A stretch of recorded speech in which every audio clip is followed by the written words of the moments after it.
Invitado de hoy.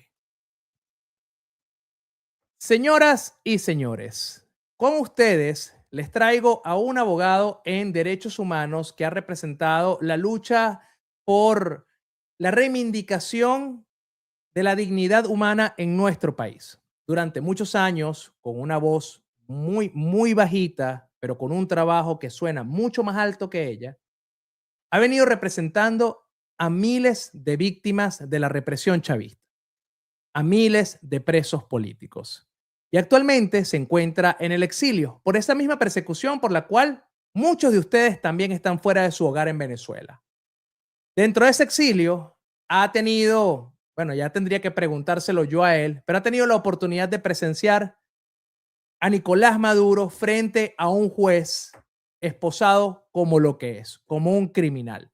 Y ha hecho el seguimiento de todo lo que es el proceso judicial contra el ex dictador y su esposa, Cilia Flores.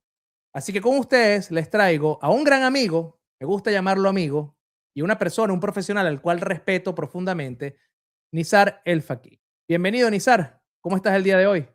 Hola Melanio, muchas gracias por la introducción y por la invitación y saludos a todos. No, para mí un placer que hayas aceptado estar el día de hoy con nosotros. Sé que eres una persona bastante ocupada, pero la anécdota que tienes el día de hoy con respecto al tema de Nicolás Maduro me parece que es extremadamente valiosa, sobre todo para la audiencia que se conecta diariamente acá. Yo sé que has estado en otros medios de comunicación relatando un poco, pero sé que mis personas aquí quieren saber como a más profundidad qué es lo que está pasando. Yo lo que primero te voy a preguntar, antes de entrar con el tema de Nicolás Maduro, es que haber sido un defensor de derechos humanos en Venezuela y haber sido abogado de víctimas de represión, ¿qué sientes tú cuando ves a Nicolás Maduro en la posición en la que está en este momento, en un tribunal enfrentando la justicia, después de ver de todo lo que le hizo, por lo menos desde el año 2014, para no irnos tan atrás, durante la gestión de él a los estudiantes, por ejemplo, las personas que tú defendías? Fue muy impactante, Melanio, verlo con la braga de preso junto a Cilia Flores entrando al tribunal en esa primera audiencia ante el juez. Fue muy impactante porque evidentemente todos los venezolanos conocen cómo ejerció el poder durante todos estos años, pero además yo pude presenciar en primera fila lo que fue representar en tribunales en Venezuela a cientos de presos políticos, incluyendo estudiantes, y, y ver, bueno, el contraste de lo que significaba representar a alguien en las condiciones en las que uno representaba a los estudiantes o a los prisioneros políticos en Venezuela, en esos tribunales cuando se les permitía tener abogados, Claro, porque que ya ya, no es una que ya no realidad. se les permite, y ver también el repaso de cómo fue la lectura de los derechos en el Tribunal de Nueva York y la posibilidad de que Maduro y Cilia tuviesen su elección de 3 abogados que los defienden en esa audiencia y que el juez le hiciera lectura de sus derechos y que ellos además pidieran acogerse a los tratados internacionales para poder tener visita consular, para poder tener comunicación, para poder llevarse sus notas, que eran los mismos derechos que uno pedía en Venezuela y que eran sistemáticamente negados y violados en todos los casos que uno podía llevar en diferentes tribunales en el país, ¿no? Impresionante la gran diferencia de lo que significa enfrentar la justicia o enfrentar una acusación dentro de un sistema democrático a un sistema dictatorial. La cantidad vamos a decirlo en comparación con Venezuela, de beneficios que recibe Nicolás Maduro y Cilia Flores en comparación a un preso político en nuestro país es abismal. ¿Qué tipo? Yo sé que yo vi tus live, pero para recordárselo a, a la audiencia que está hoy conectada, ¿qué tipo de derechos tiene hoy Nicolás Maduro asegurados? Sí, lo primero y más importante, y es algo que el juez federal de hecho se asegura en la audiencia de que él lo entienda y que lo preserve, es el derecho que él tiene a tener asistencia legal, es decir, a tener a un abogado que lo acompañe durante todo el proceso. Entonces, en ese sentido, en la primera audiencia el juez verifica y se lo pregunta a viva voz. Yo estaba sentado justo atrás del banquillo de los acusados, justo atrás de Maduro y Cilia, Wow. y el juez le preguntaba insistentemente si los abogados que estaban al lado de ellos eran los abogados que ellos habían elegido, como sus representantes legales, a lo que ellos tenían que responder sí o no a viva voz y tomaban nota, ¿no? En actas. Le consultó también el juez si esos abogados, si ellos tenían al tanto, estaban al tanto de que ellos podían conocer la acusación íntegra y tener lectura de esa acusación para entender las razones que justificaban su detención y su persecución penal por los crímenes federales que allí se indicaban. Si necesitaban traducción o la lectura nuevamente de esa acusación en esa misma audiencia para que ellos pudieran entender cabalmente todos los delitos por los cuales ellos están siendo procesados. Le hace la pregunta de si conocen que en caso de no tener recursos para pagar a los abogados, si saben que el Estado les provee a ellos el derecho de tener asistencia legal gratuita para poder tener garantía de su defensa durante todo el proceso. Y también si conocen que tenían la posibilidad o tienen la posibilidad de tener representación legal, no solamente durante esa audiencia en la que yo estuve, sino durante todo el proceso que sigue, ¿no?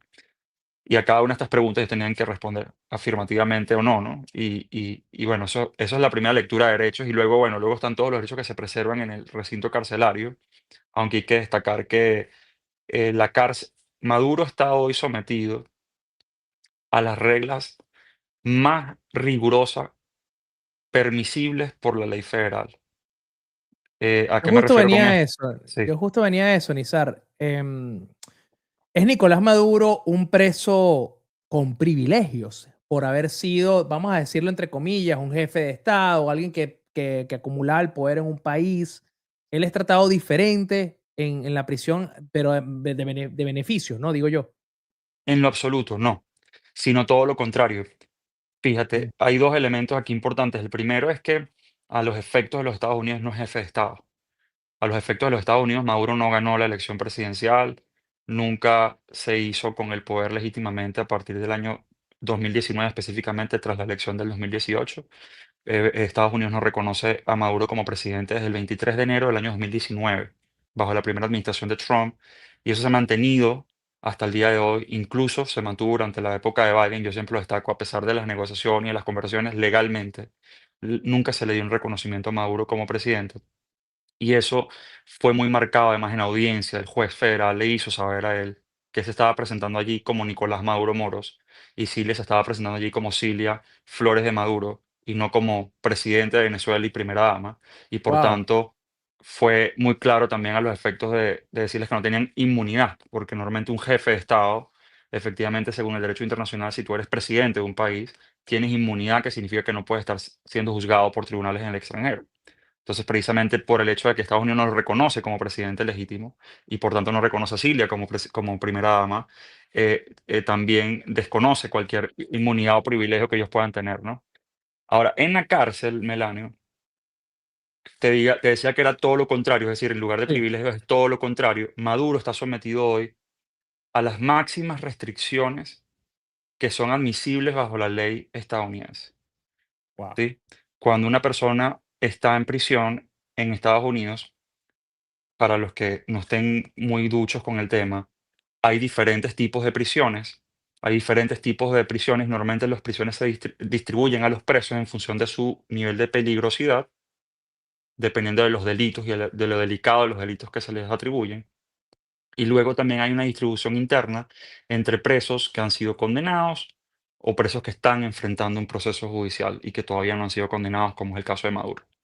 Dentro de los presos que están siendo procesados, y que no han recibido condena, tienes unos centros de detención específicamente para ello. En el caso de Maduro y Cilia están ambos en el MDC, que es el Metropolitan Detention Center, ubicado en Brooklyn, Nueva York. En ese centro hay hay diferentes áreas, incluso dentro, o sea, hay diferentes áreas y diferentes tipos de acondicionamiento dentro de la prisión. Y una de ellas, que es el área más temible por todos los presos, que es el área al que ningún preso de esa cárcel quiere ir, es lo que se conoce como el SHU o Special Housing Unit, mm, SHU. Ese SHU, los presos internamente lo conocen como The Hole o el hueco. Algunos refieren como el agujero infernal, si hacemos la traducción al español. Algunos presos que han estado allí y que han dado su testimonio, yo he podido tener acceso a eso por algunas audiencias en las que he visto presos que, digamos, de otros casos que han estado en esa prisión, que han estado en el SHU, ellos lo refieren como el infierno en la tierra. Wow.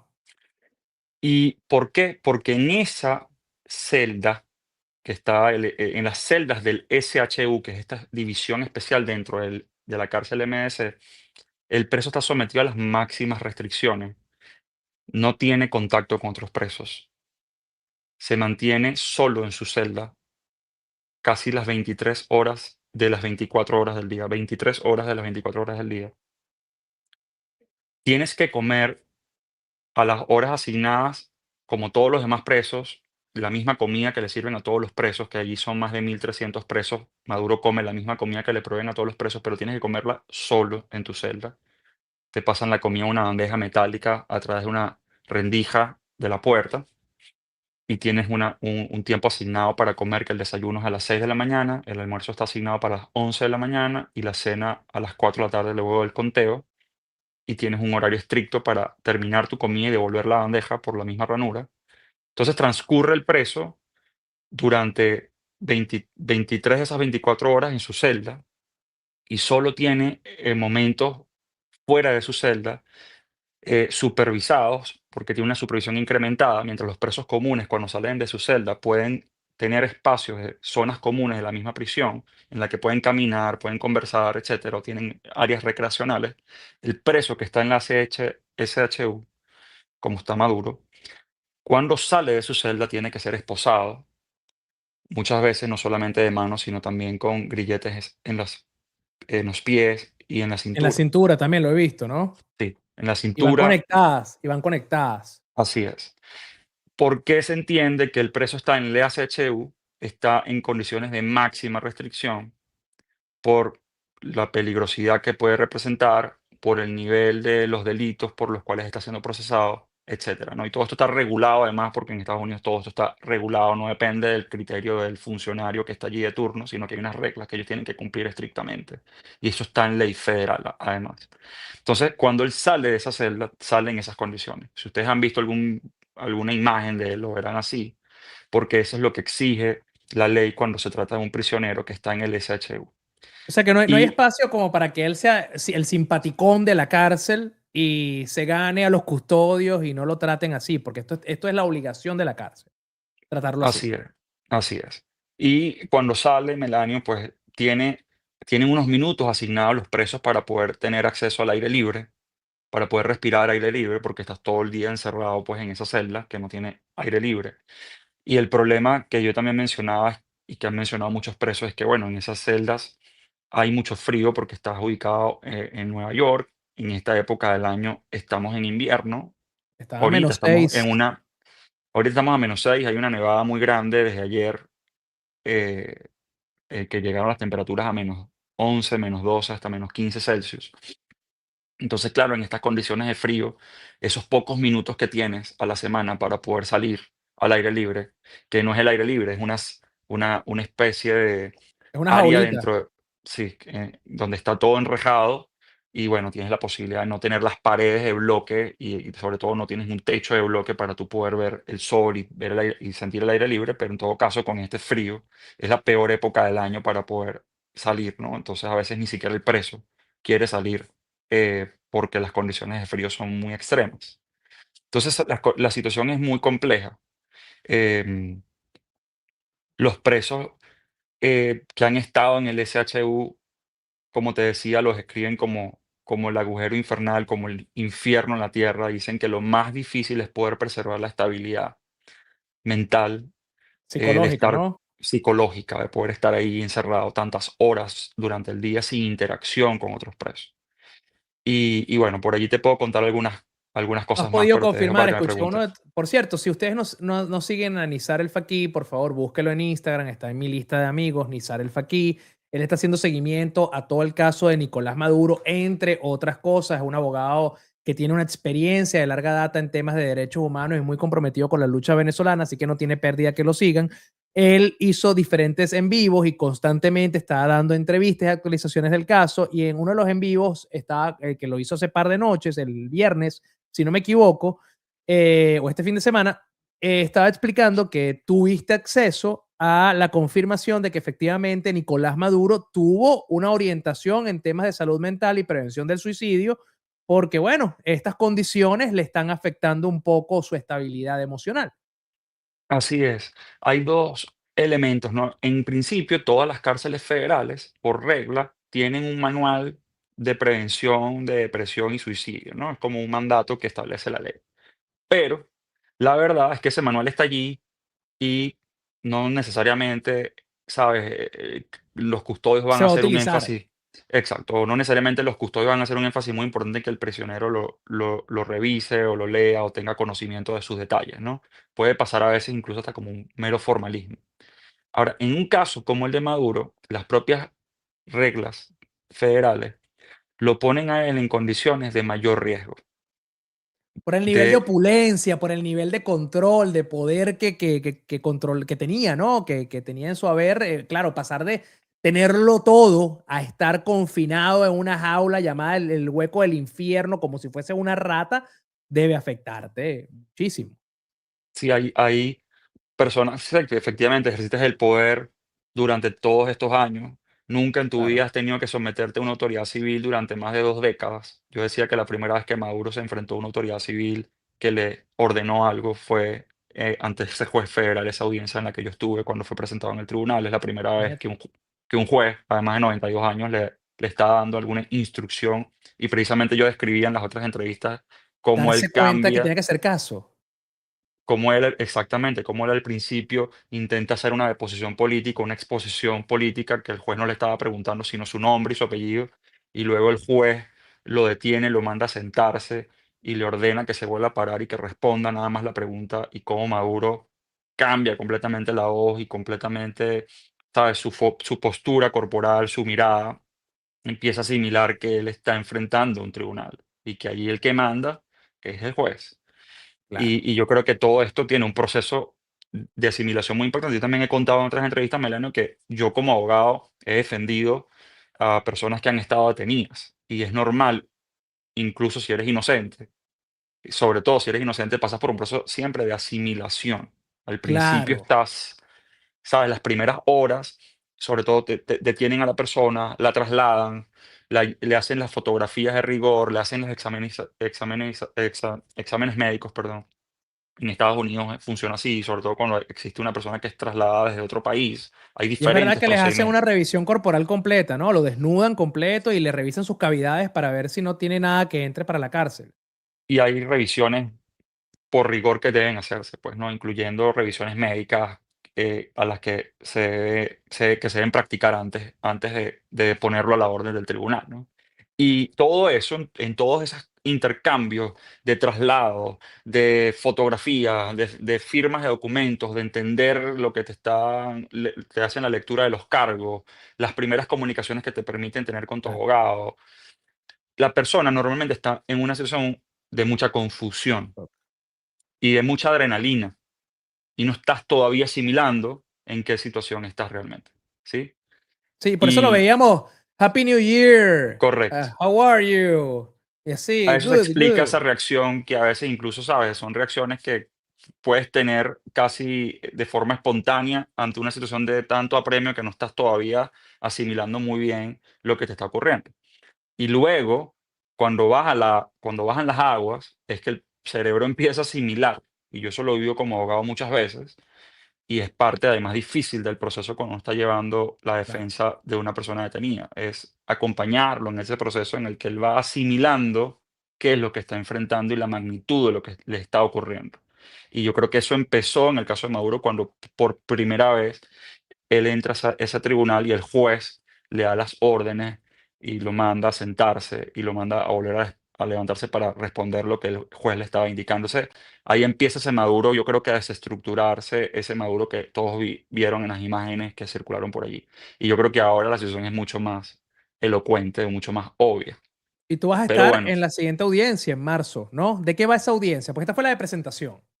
sí, esta fue la primera audiencia de presentación donde, como te dije, se le hace la lectura de los derechos, adicionalmente se le leen los cargos y se le pregunta si la persona se declara culpable o inocente. ¿no? Algo así como, eh, sigamos el proceso o no hace falta, ¿no? Y Sí, porque si normalmente se las declara personas culpable, bueno, ahí queda, ¿no? ya queda allí y ya lo que quedaría es fijar una audiencia para fijar la condena, ¿no? Y de acuerdo a lo que Este, entreguen, negocien, puede ser larga, puede ser un poco más corta, porque los cargos son bastante fuertes. O sea, estamos hablando que cuando yo escuché tu live, yo te presté mucha atención. Digamos que la condena más baja son 10 años y la siguiente sí, son 20 años y de 10 a cadena perpetua, de 20 a sí, cadena perpetua, el otro también es de 20 a cadena perpetua. sí. Entonces, De hecho, son 4 cargos federales en el caso de Maduro y, en el caso de Cilia son 3 cargos federales, y esos cargos federales tienen penas mínimas. El cargo que menos pena tiene una pena mínima de 10 años y máxima de cadena perpetua. Ya el otro va de 20 años a cadena perpetua y el otro va de 30 años a cadena perpetua. Es decir, son cargos súper graves. Y precisamente también comentaba que por la gravedad de esos delitos es muy difícil que les puedan dar una medida condicional para mm, que, por ejemplo, bajo fianza puedan salir en libertad condicional no, porque mientras se desarrolla el proceso. hay muchos atenuantes que les permitirían escaparse, que les haga una extracción, digamos, en esta vez a su beneficio y llevárselos para Irán y llevárselos para Rusia, como ha hecho el régimen iraní de tratar de secuestrar gente en los Estados Unidos. Bueno, capaz si le dan una fianza y está en Nueva York por ahí, se lo llevan para Irán a vivir la buena vida, lo que debió haber aceptado antes de que lo capturaran. Pero bueno, eso es tema de otra conversación. Nizar, voy a aprovechar que te tengo aquí porque hay una pregunta que se hace mucha gente. Es posible, existe la posibilidad, conociendo tú el sistema estadounidense, el sistema de justicia, de que esto sea un show. No, Melanio, no. Yo sé que la gente, sobre todo en Venezuela, pues de tantas cosas que han ocurrido y tantas irregularidades que la gente ha visto, la verdad es que no. El proceso de Maduro tiene varias particularidades objetivamente verificables que lo hacen un caso muy serio. En primer lugar, es un caso que tiene al menos, y digo al menos porque hasta donde yo he podido verificar en las actas judiciales, al menos 15 años de investigación penal. Es Wow, decir, hace 15 años, al menos hace 15 años, se inicia el proceso, de investigación penal formal que conduce finalmente a la acusación contra Maduro que se formalizó en el año 2020. Cabe destacar que esa acusación contra Maduro se formaliza en 2020 y de esa acusación derivan las órdenes de captura contra Maduro y varios altos funcionarios venezolanos. Entonces eso es algo que tiene años y yo he explicado que aunque es bajo la administración Trump que se practica la detención y es bajo la administración Trump que se está haciendo el proceso judicial, en este caso contra Maduro, lo cierto es que fiscales de diferentes momentos políticos o diferentes etapas han sido consistentes en mantener activa esta investigación. ¿Sí? Hace 15 años el presidente era Barack Obama y claro, la investigación inicia con Barack Obama, ¿sí? Y pasa los dos luego, periodos. y pasa No, sus 2 periodos, sí. viene, no recuerdo exactamente el periodo, hace 15 años, si ya estaba en su segundo mandato o su Creo primero, que estaba pero en el hace segundo 15 años inicia, mandato, viene Trump.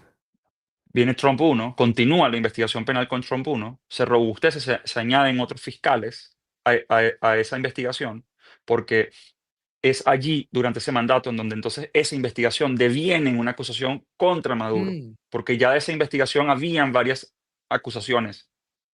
La acusación wow, es lo que llamaríamos la primera conclusión en la que ya dicen hay suficientes elementos de prueba para que vayamos por una acusación para ordenar la captura. Y claro. ahí transcurre un tiempo que a veces pueden ser años.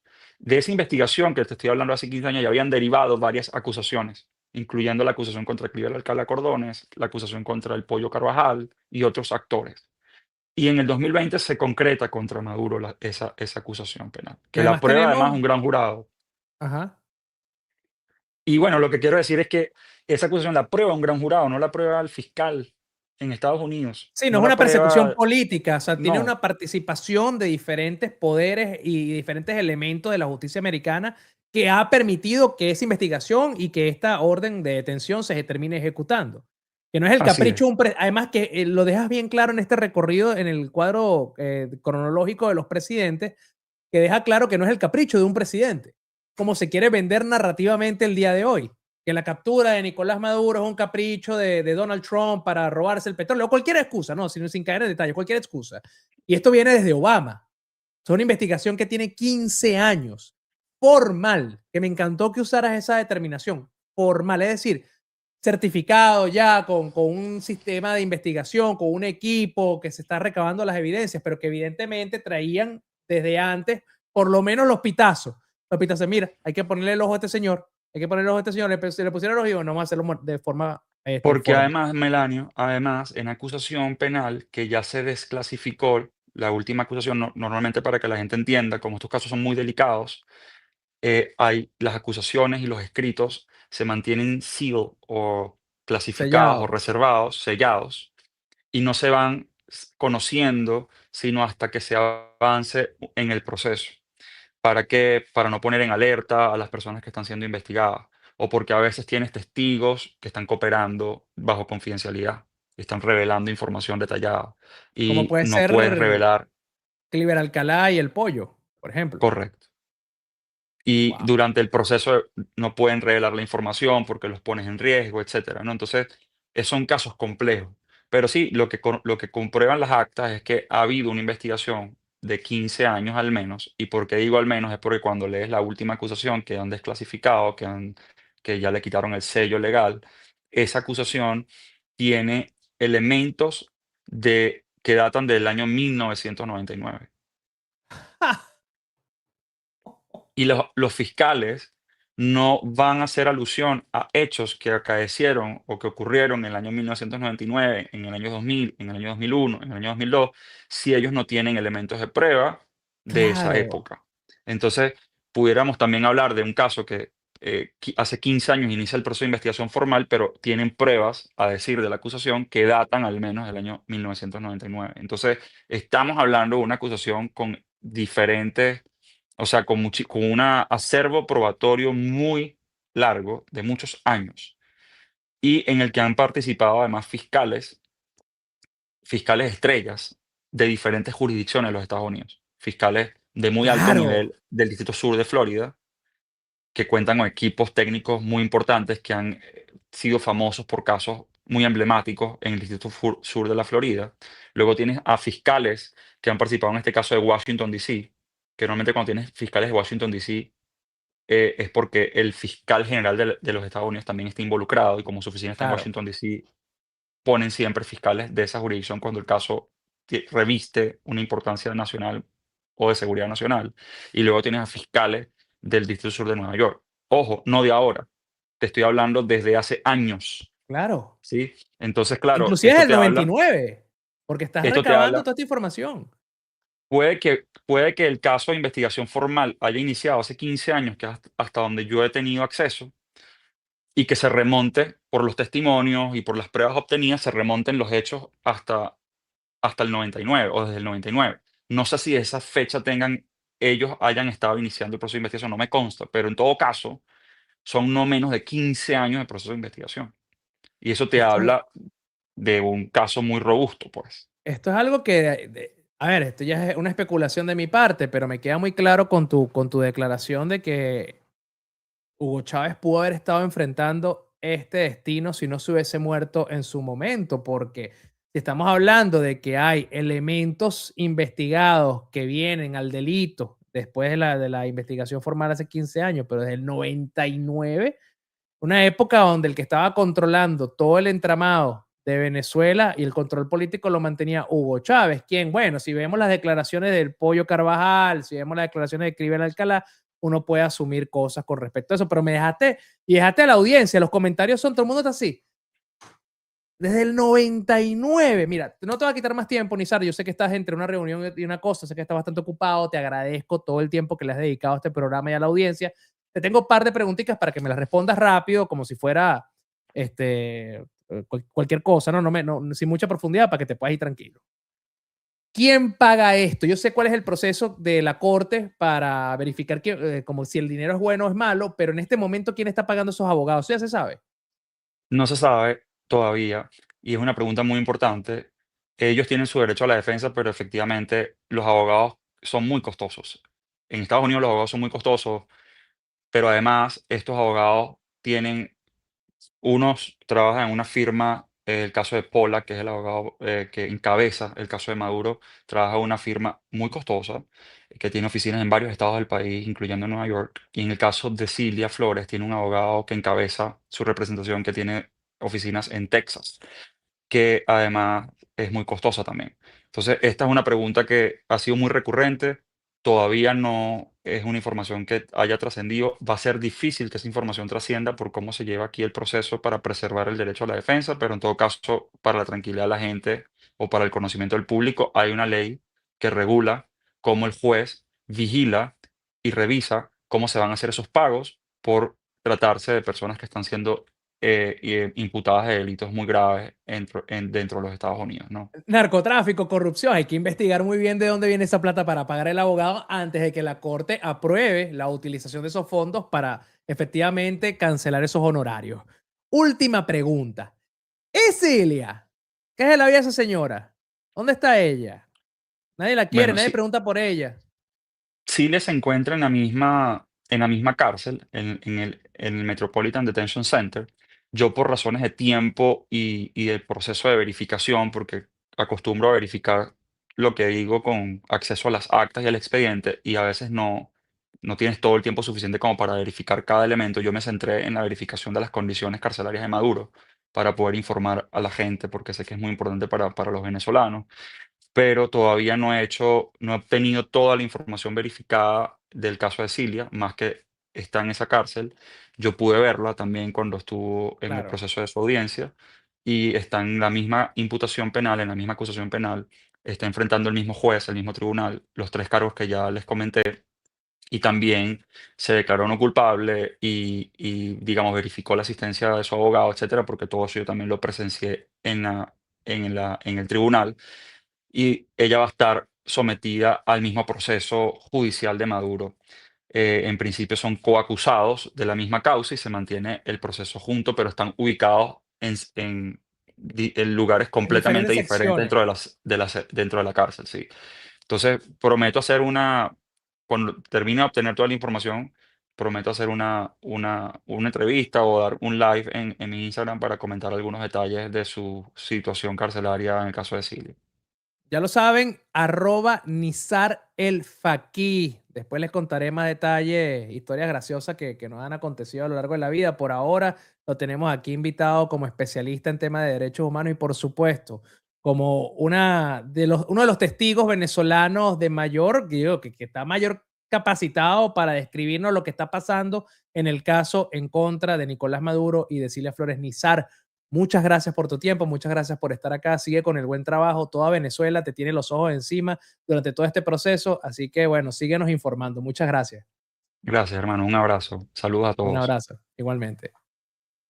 Gracias, Nizar El Faqih, gran amigo de la casa, una persona a la cual respeto y quiero profundamente y que todos ustedes los invito a que lo sigan porque es impresionante cómo es la rigurosidad con la cual relata todo el proceso que está llevando en estos momentos Nicolás Maduro en Nueva York, que nos deja claro que la captura de Nicolás fue una captura completa y que lo que está enfrentando en estos momentos en el tribunal no es un show, no es un chiste, no es algo de lo cual va a salir fácil, que aunque los propagandistas del régimen digan que ya tienen un negocio, un pacto con los Estados Unidos para que suelten a Nicolás Maduro, eso no va a suceder. Adicionalmente, nos deja la tranquilidad de que el dinero utilizado para pagar estos costosos abogados, de los más costosos que tienen los Estados Unidos, va a ser verificado por el juez antes de aprobar el pago. Eso quiere decir que Moscaí no les permiten utilizar esos abogados.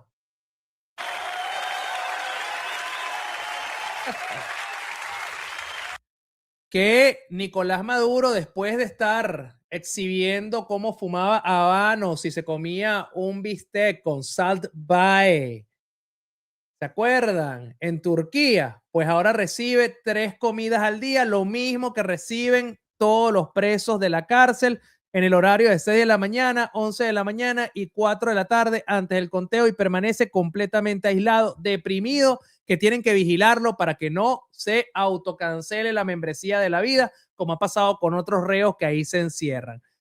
Aún así, está Rey en comparación con los presos políticos venezolanos.